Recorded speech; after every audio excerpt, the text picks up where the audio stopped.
Hello, I am Stuart. Before we start, we want to share that this video uses AI for graphics and voice, but all the information is manually researched by our team. Here in the video we will share the details for the reverse 1999 error code 4020.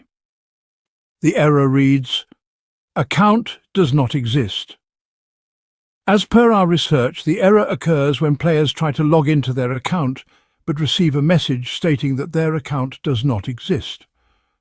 Some users have reported encountering this issue after switching devices or returning to the game after a long break.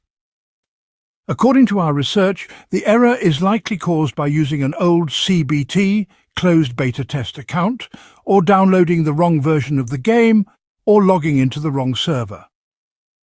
Now let's move on to the possible fixes for this error. If you are trying to log in with a CBT, closed beta test account, then your account no longer exists. As per our research, all CBT accounts were wiped, so you will need to create a new account to play the game. If your account was created during the global launch but still isn't recognized, then check which version of the game you downloaded. Reverse. 1999 has multiple versions, each with its own servers. For example, if you played on the global version on PC but downloaded the Japan version on your phone, your account may not exist on that version, so make sure to download the same version you originally played on. If you mistakenly downloaded the wrong version, then install the correct one.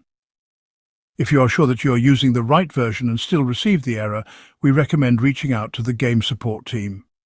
To contact support, visit re1999.bluepoc.com, where you can find the official support email address for further assistance.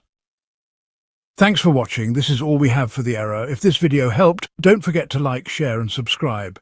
Have any questions or issues? Drop them in the comments below. See you in the next one.